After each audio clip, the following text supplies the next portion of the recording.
Picture this. You're watching your wife of 38 years lose her hair to chemotherapy, struggling to keep food down, fighting for every breath. And your neighbor complains to the city that your lawn is an eyesore that's ruining property values. What would you do when someone attacks your family during the most vulnerable moment of your lives? The morning I found Susan collapsed in our bathroom, too weak to stand after her third round of chemo, Karen Peterson was outside, measuring our grass with a ruler and taking photographs for what she called documentation of property violations. The sound of her heels clicking against our driveway mixed with Susan's labored breathing created the kind of contrast that makes you understand how cruel people can be when someone else's suffering interferes with their personal convenience. What would you do if your neighbor terrorized your cancer patient wife over lawn maintenance while she was fighting for her life? Drop a comment and tell me where you're watching from. I guarantee some of you have dealt with neighbors who mistake tragedy for opportunity. Let me back up and explain how a retired high school teacher ended up at war with someone who viewed my wife's chemotherapy schedule as a property management problem, because this story starts with the most devastating words any spouse can hear and ends with karma delivering justice that medical textbooks couldn't have prescribed more perfectly. My name is John Mitchell, 64 years old, and for 32 years I taught American history at Desert Ridge High School in Scottsdale, Arizona. My wife, Susan, 62, was the school librarian who made reading cool before anyone thought that was possible. Together, we'd built what we thought was our perfect retirement in Sunset Gardens, a quiet community where the biggest controversy used to be whether the pool should stay open past 9 p.m. 18 months ago, our world changed forever when Susan found a lump during her monthly self-examination. What started as a routine doctor's visit became a cascade of medical appointments, biopsies, and finally the diagnosis that makes every spouse's heart stop: stage 3 breast cancer, aggressive, requiring immediate chemotherapy and radiation. The next 6 months became a blur of oncology appointments, insurance battles, and learning a medical vocabulary I never wanted to understand. Susan faced her diagnosis with the same quiet strength she'd shown helping struggling students for 3 decades. But the chemotherapy hit her harder than either of us had expected. By the 4th round of treatment, Susan could barely keep liquids down for more than a few hours. The woman who'd maintained our garden with the precision of a botanical scientist was too weak to water her beloved roses. Our formerly pristine lawn, which had been Susan's pride for 15 years, began showing the inevitable signs of a family dealing with bigger priorities than grass height. That's when Karen Peterson decided our personal medical crisis was her community improvement opportunity. Karen moved to Sunset Gardens 6 months after Susan's diagnosis, buying the largest house on Saguaro Street with what she called California equity money. 57 years old, recently divorced, and immediately obsessed with what she described as maintaining investment quality standards in our neighborhood.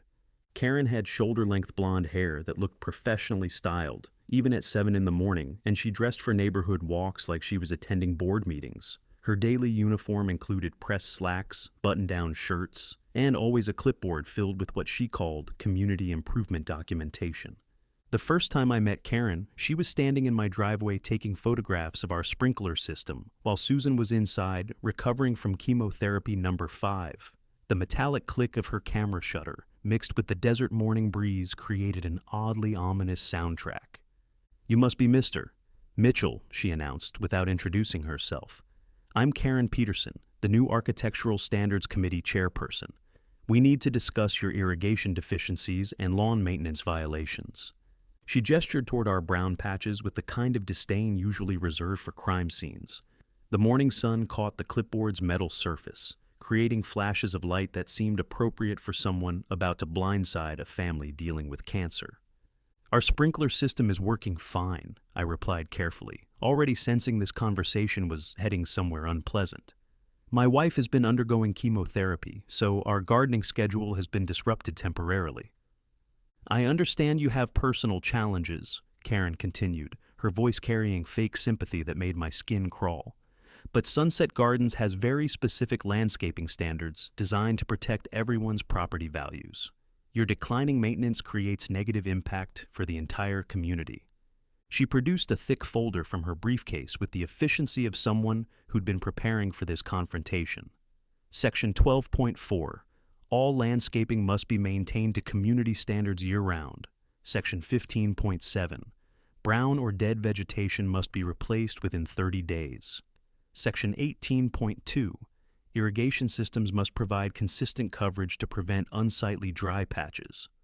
I scanned the documents while watching Karen's expression cycle between manufactured concern and barely concealed irritation. She was clearly someone who viewed our family's medical emergency as a neighborhood maintenance problem that required immediate correction. These standards were established before my wife's cancer diagnosis, I explained. We're dealing with chemotherapy side effects and focusing on her health right now. That's certainly understandable, Karen replied, with the tone people use when they're about to deliver bad news. But personal circumstances don't override community agreements. We have resources available to help maintain properties during difficult times, including approved landscaping services that can ensure compliance while respecting your family's situation. Approved landscaping services? Professional companies that understand our standards and can maintain your property at community expense until your wife recovers. It's a win-win solution that protects property values while helping families in crisis. The phrase "at community expense" hit me like a slap. This woman was suggesting that our neighbors should pay for lawn care because my wife's chemotherapy schedule didn't accommodate Karen's aesthetic preferences. "Mrs. Peterson," I said, my voice carrying the controlled intensity I'd used for 3 decades when explaining historical consequences to students who weren't paying attention. "We're managing our property maintenance as well as we can under the circumstances. The lawn will recover when my wife does."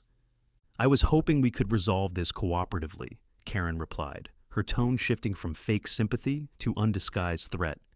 "But if you're unwilling to work with community standards, the Architectural Committee has enforcement procedures including fines, legal action, and ultimately removal of non-compliant homeowners."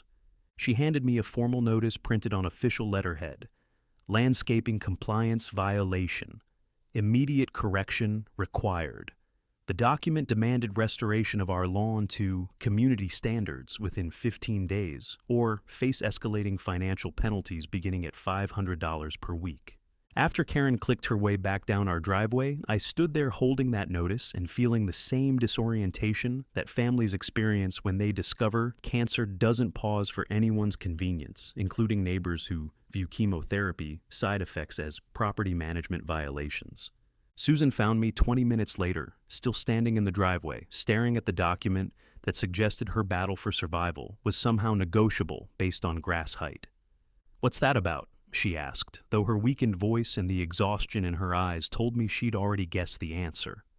I handed her the violation notice and watched her face cycle through disbelief, hurt, and finally the resigned sadness that comes from realizing people can be cruel even when you're already fighting for your life. "She wants us to fix the lawn while I'm doing chemo." Susan's voice carried the particular kind of bewilderment that cancer patients experience when they discover their medical crisis inconveniences other people. "Apparently our grass height is affecting property values. John, I can barely keep food down. Yesterday I was too dizzy to shower by myself, and she's worried about brown patches." The afternoon sun streamed through our kitchen window, illuminating the medication schedule taped to our refrigerator and highlighting the stack of medical bills that had become our new normal. Susan's chemotherapy had already cost us $37,000 in out-of-pocket expenses, and Karen Peterson thought our biggest problem was landscaping compliance. Over the next week, I did what any retired teacher does when facing an unknown problem: research and systematic analysis. I reviewed every document in our HOA file, studied community standards, and consulted with 3 different attorneys who specialized in disability rights and medical discrimination. The legal picture became crystal clear very quickly. While HOA covenants allow enforcement of community standards, they cannot be used to discriminate against residents dealing with medical emergencies or disabilities.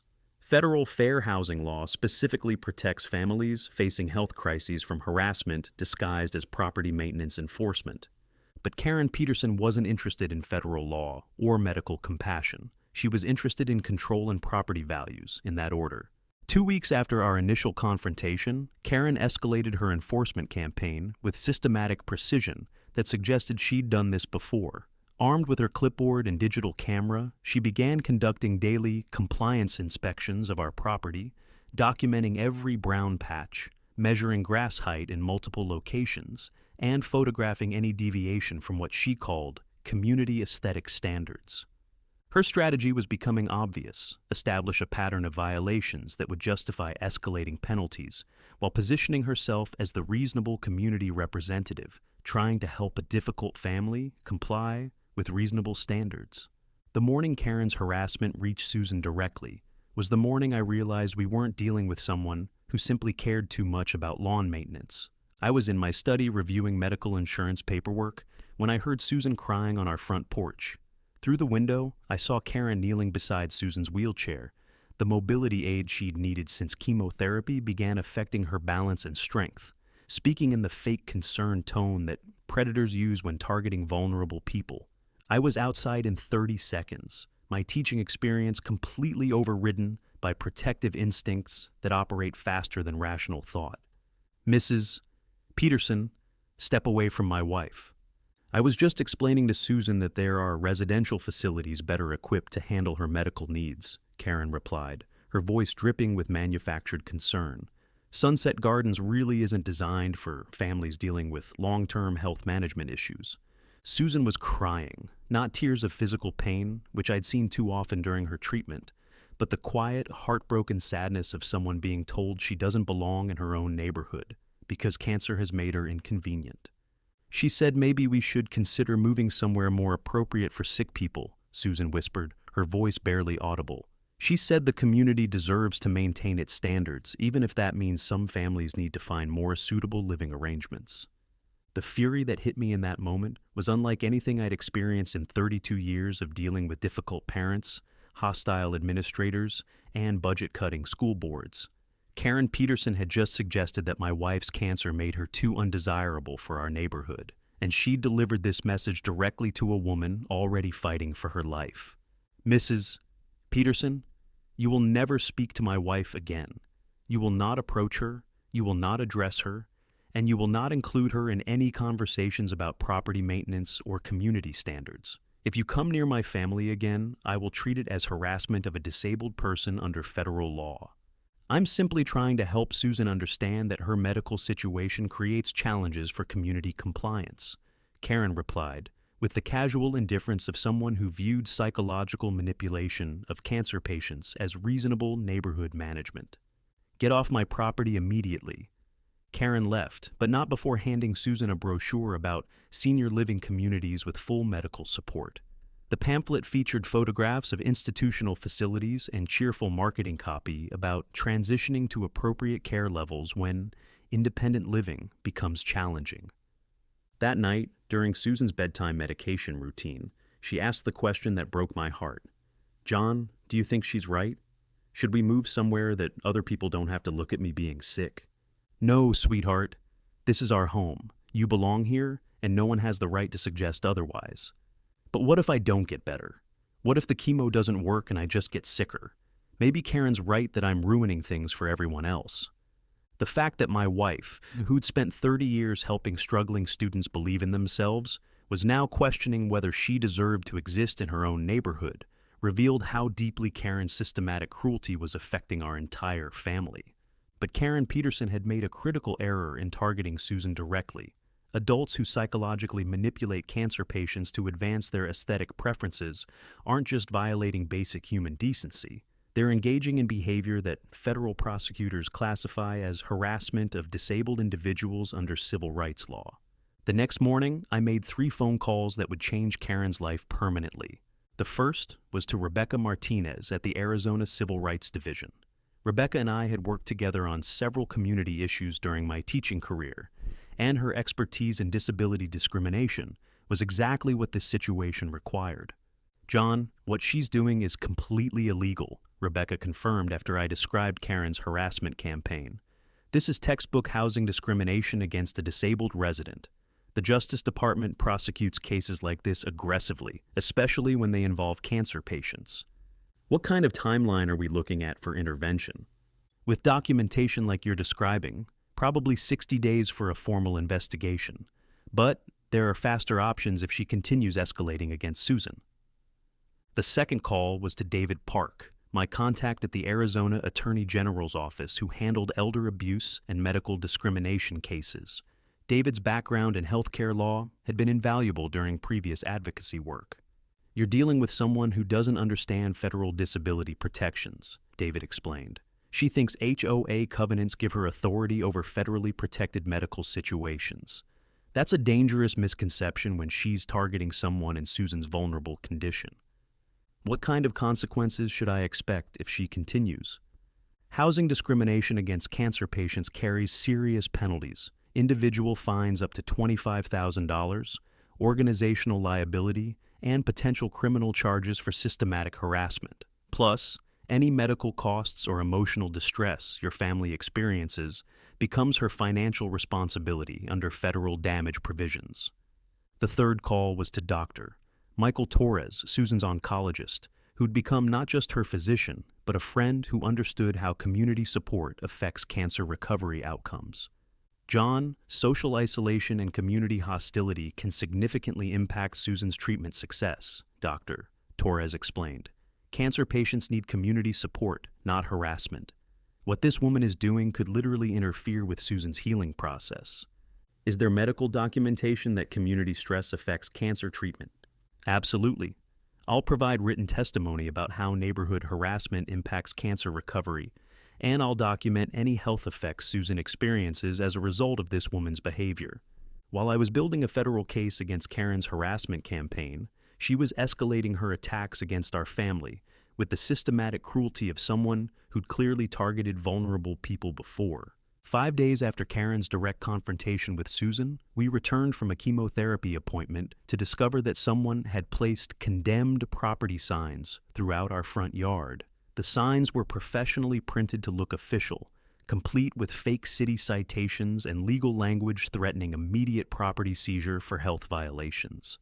But Karen's cruelty extended beyond fake condemnation signs. She had also contacted Susan's oncology office, claiming to be a family member seeking information about appropriate residential care for cancer, patients who can no longer maintain independent living. The receptionist, following privacy protocols, had refused to discuss Susan's case, but the attempt to access private medical information through deception revealed the depth of Karen's obsession with our family's medical situation.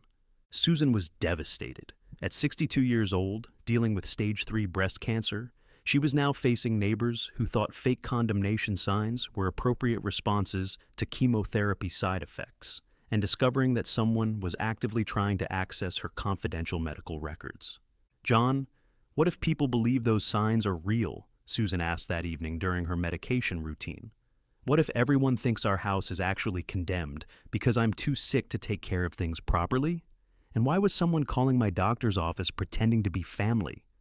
The violation of Susan's medical privacy, combined with the psychological warfare of fake property condemnation, created a new level of stress that her oncologist warned could interfere with treatment effectiveness.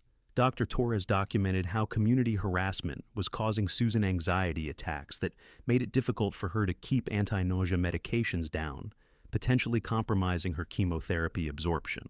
Karen's systematic campaign expanded to include what she called community safety inspections. 3 times per week, she would walk slowly past our house with her clipboard, stopping to photograph any perceived violations while speaking loudly into her phone about health hazards and contamination risks that could be overheard by anyone in our front yard. But Karen's harassment evolved into something far more sinister than property complaints. She began researching cancer treatment protocols online, learning about chemotherapy side effects and recovery timelines to better weaponize Susan's medical situation against our family. Karen discovered that Susan's treatment schedule followed predictable patterns: chemotherapy sessions every 3 weeks, with the worst side effects occurring days 3 through 7 after each infusion. She used this medical knowledge to time her harassment for maximum psychological impact, appearing with her clipboard and camera during Susan's weakest moments when she was most vulnerable to emotional distress.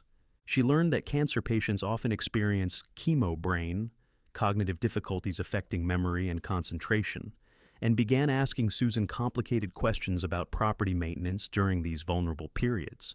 then documenting her confused responses as evidence of mental incompetence requiring residential care supervision. Karen researched the specific medications Susan was taking, learning their side effects and interactions, then began complaining to neighbors about erratic behavior patterns and medication-induced instability whenever Susan appeared tired, nauseous, or disoriented from treatment. The psychological impact on Susan was devastating. A woman who'd spent 30 years helping struggling students build confidence was now afraid to sit on her own front porch because Karen's inspections made her feel like a community disease under constant surveillance and judgment. But Karen's research extended beyond medical harassment into legal intimidation tactics. She consulted with 3 different attorneys about community rights regarding medically compromised residents, seeking legal justification for forced relocation of cancer patients who couldn't maintain property standards. While no ethical attorney would support housing discrimination against disabled residents, Karen's consultations taught her enough legal terminology to create documents that looked official to neighbors unfamiliar with disability rights law. She began distributing fake legal opinions about community authority over residents with ongoing medical incapacity and homeowner liability for health-related property maintenance failures. These fabricated legal documents convinced several neighbors that they could be held financially responsible if Susan's medical condition led to property value decline or community health violations. Karen's manipulation transformed concerned neighbors into unwitting participants in systematic harassment based on manufactured legal fears.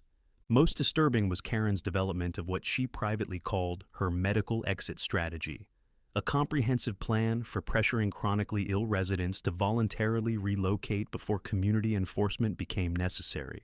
Her files, later discovered by federal investigators, contained detailed psychological profiles of vulnerable residents and strategic timelines for escalating harassment until targets felt compelled to leave. Susan wasn't Karen's first victim. Investigation revealed that she'd successfully forced 2 elderly residents and 1 disabled veteran to sell their homes and relocate during her 6 months in Sunset Gardens. Her methods were refined through practice, and she documented which techniques were most effective at breaking down vulnerable residents' resistance to community pressure. Karen had researched the specific medications Susan was taking, learning their side effects and interactions, then began complaining to neighbors about erratic behavior patterns and medication-induced instability whenever Susan appeared tired, nauseous, or disoriented from treatment. She created detailed logs of Susan's behavioral incidents, documenting everything from difficulty walking to confusion about dates as evidence of advancing mental decline requiring intervention. She photographed Susan during her worst symptom days, capturing images of her looking frail, disoriented, or physically unstable, then presented these photos to neighbors as evidence that Susan posed safety risks to herself and others. Karen's manipulation of Susan's medical privacy created a false narrative of rapidly declining mental capacity that justified community intervention. The psychological warfare escalated when Karen began intercepting Susan's medical deliveries. She would approach delivery drivers, claiming to be a concerned neighbor, authorized to accept packages for the sick lady who's often too confused to handle her own affairs.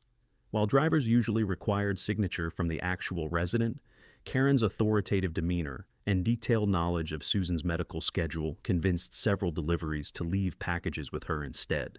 Karen then delayed delivering Susan's medical supplies, creating treatment disruptions while positioning herself as a helpful neighbor, trying to assist someone too incapacitated to manage her own care.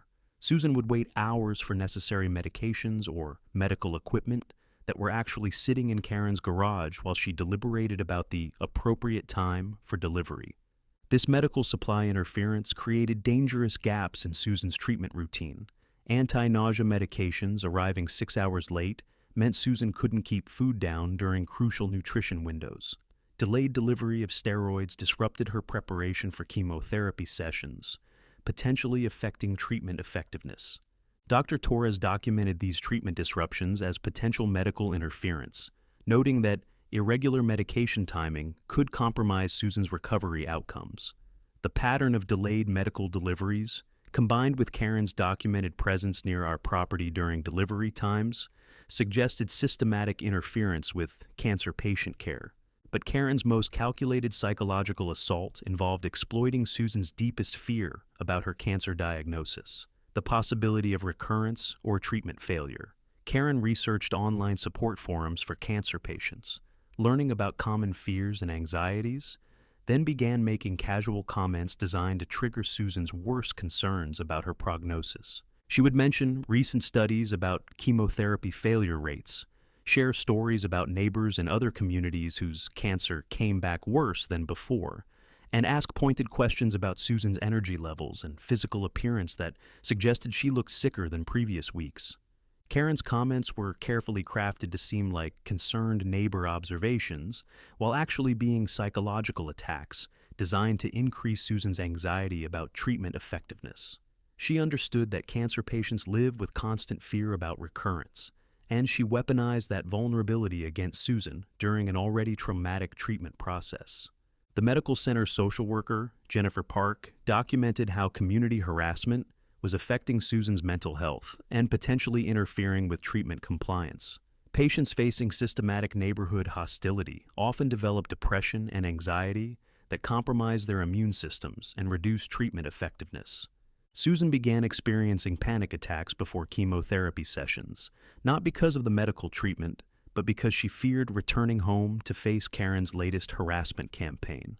The psychological stress of community hostility was literally interfering with her body's ability to fight cancer. Dr. Torres noted that Susan's white blood cell recovery was slower than expected, possibly due to chronic stress from neighborhood harassment affecting her immune system function. Cancer treatment requires psychological stability and community support for optimal outcomes, and Karen's campaign was systematically undermining both requirements. But Karen's research into Susan's medical situation led to her most dangerous escalation, attempting to access Susan's protected health information through deception and manipulation of medical privacy systems. But Karen's most calculated cruelty was yet to come. 3 days later, Karen organized what she called an emergency community meeting in the Sunset Gardens clubhouse. The flyers, distributed to every home except ours, advertised a discussion about addressing properties that create health hazards and community liability exposure.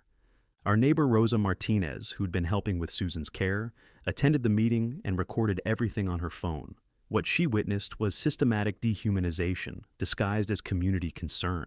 Karen had prepared a PowerPoint presentation titled Protecting Community Health Standards, complete with photographs of our property and detailed analysis of how medically compromised households create disease transmission risks and property devaluation. She'd researched cancer treatment protocols online and was presenting distorted medical information to frighten neighbors about supposed contagion risks. The most disturbing element was Karen's systematic erasure of Susan's humanity. Throughout the 30-minute presentation, she referred to Susan as the cancer patient and described our situation as medical contamination that threatens community welfare. She never once used Susan's name or acknowledged that we were discussing a beloved neighbor and retired teacher who'd contributed to this community for 15 years. Households dealing with serious medical conditions require specialized environments that residential communities aren't equipped to provide, Karen explained to the 43 residents who attended. Continuing to accommodate medical situations that exceed our community's capacity creates liability exposure and health risks for all residents. She presented fabricated statistics about property values in neighborhoods with medical care situations, claimed that cancer treatments created environmental contamination, and distributed legal-sounding documents about community rights to maintain health-appropriate residential standards. Rosa watched neighbors who'd known Susan for years nod in agreement as Karen painted my wife's cancer treatment as a threat to community safety. The meeting concluded with 28 signed petitions demanding relocation assistance for medically inappropriate residents. The presentation video that Rosa shared with me that night was devastating. Karen had systematically convinced nearly half our neighbors that Susan's cancer made her too dangerous for our community, using medical terminology and fake health statistics to transform a beloved neighbor into a community threat. What made Karen's manipulation even more insidious was her recruitment of other residents to participate in surveillance activities. She convinced 3 neighbors to keep health violation logs, documenting when Susan appeared visibly ill in public areas, when medical equipment was delivered, and when our property showed signs of medical neglect. Mrs. Chin from 2 houses down began photographing Susan during her daily walks for exercise, claiming she was documenting unstable behavior patterns. Mr. Rodriguez started timing how long medical delivery trucks stayed in our driveway, filing complaints about excessive medical traffic. The Jenkins family reported every instance of Susan using her wheelchair, describing it as evidence of advanced medical deterioration, inappropriate for residential settings. Karen had transformed our neighbors from a supportive community into unwitting participants in systematic harassment of a cancer patient. Susan's daily life became a documented surveillance operation where her medical needs were reframed as community violations. But Karen's most catastrophic mistake came when she decided Susan's medical equipment was disrupting neighborhood aesthetics. The following Tuesday morning, I discovered that someone had tampered with Susan's oxygen concentrator while we slept. The machine, which Susan needed for respiratory support during chemotherapy recovery, had been deliberately disconnected from its power source and moved away from our bedroom window because, according to a note left on the device, medical equipment visible from public areas violates community appearance standards. More disturbing was the discovery that Karen had researched Susan's specific medical equipment online, learning about oxygen concentrator functions, and deciding that Susan's medical needs were less important than neighborhood aesthetics. Security cameras revealed that she'd spent nearly an hour on our property, methodically sabotaging multiple pieces of medical equipment, including Susan's nebulizer, IV pole, and backup oxygen tanks. Interfering with life-saving medical equipment crosses the line from neighborhood harassment into criminal assault against a disabled person. When someone deliberately disconnects a cancer patient's oxygen supply to improve neighborhood aesthetics, they've committed federal crimes that carry serious prison time. The police report that morning documented Karen's fingerprints on Susan's medical equipment and security camera footage showing her on our property at 2:30 a.m., systematically sabotaging medical devices she considered neighborhood eyesores. Detective Maria Santos, who specialized in elder abuse and medical crimes, immediately recognized the severity of Karen's actions. Mr. Mitchell, interfering with medical equipment used by disabled residents is aggravated assault under Arizona law and federal hate crime charges when it targets cancer patients, Detective Santos explained. We're treating this as attempted harm against a vulnerable adult. What kind of timeline are we looking at for charges? With video evidence and fingerprint confirmation, probably 48 hours for initial arrest. Then federal prosecutors will determine additional charges based on civil rights violations. The arrest happened faster than anyone expected. 24 hours after Susan's oxygen was sabotaged, FBI agents knocked on Karen's door with a federal arrest warrant signed by a magistrate judge. The warrant charged Karen with civil rights violations, criminal harassment of a disabled person, interfering with medical equipment, and conspiracy to deprive Susan of her federal housing rights as a cancer patient. The FBI agents spent 3 hours in Karen's house, removing computer equipment, documents, and evidence of her systematic harassment campaign against not just our family, but 7 other households with disabled or elderly residents. Agent Jennifer Walsh later described Karen's files as comprehensive documentation of systematic discrimination targeting vulnerable residents. Karen had maintained detailed records of which neighbors had medical conditions, their treatment schedules, and strategic plans for pressuring them to relocate. By noon, the entire Sunset Gardens community knew that federal law enforcement was investigating Karen Peterson for crimes against cancer patients and disabled residents. Karen's reaction to federal charges was both desperate and revealing. Instead of hiring qualified legal counsel or accepting responsibility for her actions, she launched a media campaign claiming that she was being persecuted for maintaining community standards and protecting property values. Her interview with Channel 12 News became a case study in how not to respond to federal civil rights charges. When reporter Sarah Kim asked about interfering with Susan's oxygen equipment, Karen's response was recorded for legal posterity. That woman's medical situation was creating maintenance problems for everyone else. Communities have the right to reasonable standards, even if some residents require special accommodations that interfere with normal neighborhood operations. The legal expert the station consulted for balance described Karen's statement as comprehensive confession to federal disability discrimination and noted that her attitude demonstrated complete lack of understanding regarding cancer patients' federal civil rights protections. The federal trial was scheduled for 8 months later, but Karen's case collapsed long before reaching court. 3 months after her arrest, Karen received her own devastating medical news: Stage 2 ovarian cancer, requiring immediate surgery and chemotherapy treatment. The irony was lost on no one in Sunset Gardens. The woman who'd spent months terrorizing a cancer patient over lawn maintenance was now facing the same diagnosis, the same treatment side effects, and the same vulnerability she'd shown no mercy toward when Susan was the patient. Karen's initial reaction to her diagnosis was denial and anger, emotions Susan and I remembered well from our own cancer journey. But what made Karen's situation particularly challenging was the isolation she'd created for herself through months of hostile behavior toward neighbors who were now reluctant to offer the community support that had been crucial to Susan's recovery. Dr. Patricia Williams, Karen's surgeon, referred her to Dr. Michael Torres, the same physician treating Susan, because he was the region's leading expert in her specific cancer type. The medical center staff, who'd witnessed Karen's harassment of other patients during Susan's treatment, were professionally courteous, but notably less warm than the relationships they had built with families who showed compassion toward fellow cancer patients. Karen's oncologist referred her to Dr. Michael Torres, the same physician treating Susan, because he was the region's leading expert in her specific cancer type. The morning Karen walked into Dr. Torres's office for her first consultation, she encountered Susan in the waiting room, connected to a portable IV bag for hydration therapy, reading a magazine about cancer survivorship. The moment of recognition between them was witnessed by 12 other patients and became legendary among the medical center staff.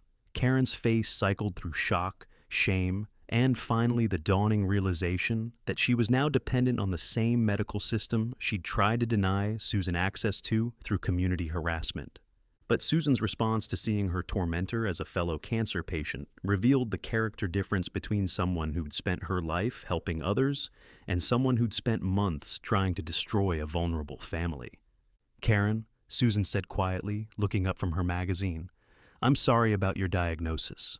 If you need any information about what to expect from treatment, I'm happy to share what I've learned." Karen burst into tears. Not the manipulative crying she'd used during her harassment campaign, but genuine breakdown of someone finally understanding the cruelty she'd inflicted on another human being fighting the same battle. The waiting room scene became a turning point that rippled throughout the medical center. Other patients, many of whom had witnessed Karen's previous hostility towards Susan, saw a cancer patient offering compassion to someone who'd shown her none. The contrast between Susan's grace and Karen's months of cruelty became a teaching moment about human dignity that affected everyone present. Dr. Torres later described that waiting room encounter as one of the most powerful examples of forgiveness under medical stress he'd witnessed in 20 years of oncology practice. He incorporated the story into his residency training program as an example of how community support affects cancer outcomes, and how individual choices during crisis reveal fundamental character. That afternoon, Karen called our house for the first time since her arrest. "John, I need to talk to you and Susan about what I did," she said, her voice carrying none of the aggressive confidence I remembered. "I understand now why you couldn't maintain the lawn. I understand everything I put you through, and I'm so ashamed. Karen, you're dealing with your own diagnosis right now. No, I need to say this. I was so angry about my divorce, so desperate to control something in my life, that I made Susan's cancer about my property values. I turned someone else's fight for survival into my community improvement project. I'm horrific." The conversation lasted 47 minutes and revealed the personal trauma driving Karen's need to control her environment. Her recent divorce had left her financially devastated and emotionally isolated. Moving to Sunset Gardens represented her attempt to start over in a community where perfect appearances could mask the chaos of her personal life. When Susan's cancer disrupted the neighborhood aesthetics that made Karen feel secure, she'd responded with the systematic cruelty of someone transferring her own pain onto someone more vulnerable. Her harassment campaign wasn't really about property values. It was about a woman in emotional crisis trying to control external circumstances because her internal world felt unmanageable. Over the following months, Karen underwent the same chemotherapy regimen that had weakened Susan, experienced the same side effects that had made lawn maintenance impossible, and learned firsthand how community support affects cancer recovery outcomes. Her own lawn began showing the brown patches and maintenance challenges she'd once considered evidence of community decline. Her energy disappeared during treatment weeks, making basic household tasks impossible. Her hair fell out, her appetite vanished, and she discovered what Susan had tried to tell her months earlier. Cancer patients focus on survival, not grass height. But Karen's treatment journey included additional challenges that Susan's had not. The community support that had sustained Susan through her darkest treatment days was initially withheld from Karen because of the hostility she'd shown toward other vulnerable neighbors. While Susan had received meal deliveries, transportation assistance, and emotional support from dozens of community members, Karen faced her early treatment sessions largely alone. This isolation during medical crisis forced Karen to confront how her behavior had damaged relationships with neighbors who might otherwise have offered assistance. She experienced firsthand the community exclusion she'd tried to impose on Susan, learning how social isolation compounds the physical challenges of cancer treatment. The turning point came when Susan organized a community meeting 6 months into Karen's treatment. Despite everything Karen had done to her family, Susan felt compelled to advocate for her former tormentor because she understood that cancer recovery requires community support, regardless of past behavior. "I know many of you are angry about how Karen treated our family during my treatment," Susan told the 38 residents who attended. "I was angry too. But cancer doesn't discriminate based on whether someone deserves compassion.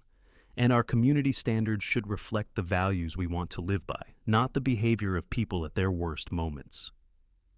Susan's advocacy for Karen marked the beginning of community healing that extended far beyond individual medical crisis management. Neighbors who'd been divided by Karen's harassment campaign found common ground in supporting cancer recovery while establishing boundaries that prevented future harassment of vulnerable residents. But the most profound change was Karen's relationship with our community. The neighbors who'd signed petitions demanding Susan's relocation now rallied around Karen with the same compassion they had always shown Susan, but with additional boundaries and expectations based on lessons learned from previous community division. Rosa Martinez organized meal deliveries, but included educational materials about community support during medical crises. The retired teacher from Mesa Drive helped with medication schedules while sharing resources about disability rights and fair housing laws. The entire Sunset Gardens community demonstrated what actual community standards look like, while ensuring that support didn't enable future harassment of vulnerable neighbors. 6 months into Karen's treatment, she asked to speak at a community meeting, not to complain about property violations, but to apologize for her systematic harassment of vulnerable neighbors and to advocate for policy changes protecting residents dealing with medical crises. "I spent months believing that Susan's cancer was somehow about me," Karen told the 47 residents who attended. "I convinced myself that her treatment schedule was threatening our property values, when the real threat to our community was my own lack of compassion for someone fighting for her life." She presented a detailed proposal for the Susan Mitchell Community Care Protocol, establishing formal support systems for residents facing medical emergencies, prohibiting harassment of disabled or ill neighbors, and creating assistance programs for families dealing with health crises. The protocol included specific provisions learned from both Susan's and Karen's experiences: protection for medical equipment and accessibility modifications, community education about disability rights, conflict resolution procedures for medical-related disputes, and support networks for both patients and caregivers dealing with long-term health challenges. The protocol passed unanimously, and the Arizona HOA Association adopted it as a model for communities statewide within 6 months. Legal advocacy organizations began using the protocol as a template for disability rights protections in residential communities, and medical social workers incorporated it into discharge planning for cancer patients concerned about community acceptance during treatment. 2 years later, both Susan and Karen are cancer survivors, active in support groups that help other families navigate treatment challenges and community relationships during medical crises. Susan's remission has been stable for 14 months, and her energy has returned enough for her to volunteer at the medical center's Cancer Resource Library, where she helps newly diagnosed patients understand their rights and access community resources. Her advocacy work expanded to include testimony before state legislative committees, considering fair housing protections for medical patients. Karen's treatment concluded successfully 8 months ago, and she now serves as a patient advocate helping cancer families understand their housing rights and community protections. Her work focuses specifically on preventing the harassment she inflicted on others, and she's become a sought-after speaker for HOA boards learning about disability accommodations and community support during medical crises. The federal charges against Karen were reduced to community service and mandatory civil rights education after she accepted full responsibility, completed sensitivity training, and established a legal fund supporting cancer patients facing housing discrimination.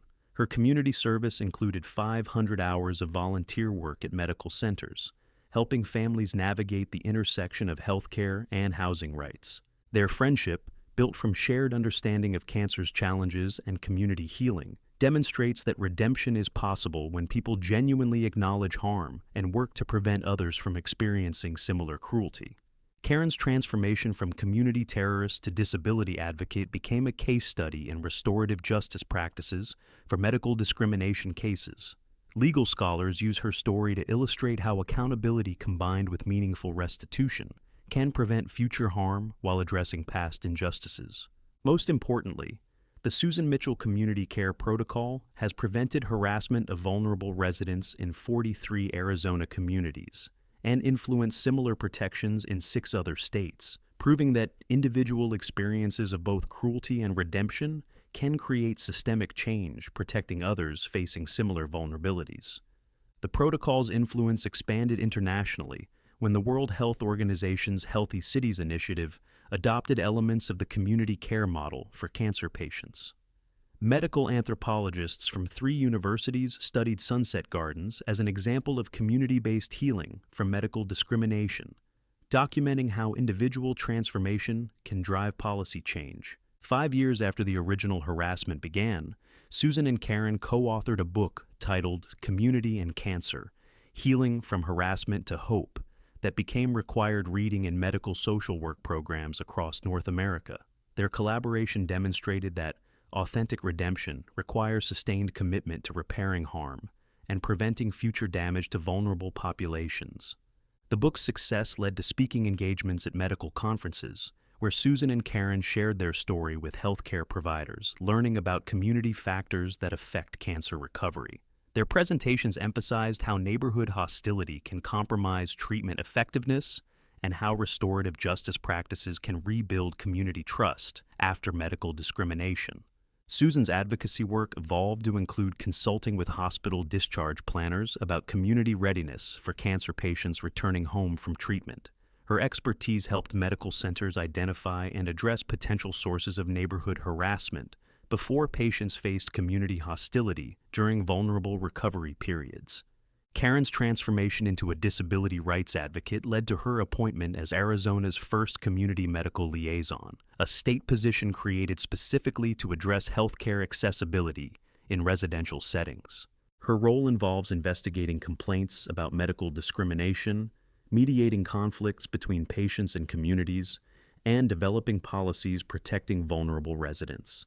The position was created after legislative hearings, where Susan and Karen testified about gaps in current law enforcement regarding medical harassment. Their testimony revealed that traditional civil rights enforcement wasn't equipped to address the subtle but systematic community harassment that can devastate cancer patients and other vulnerable residents.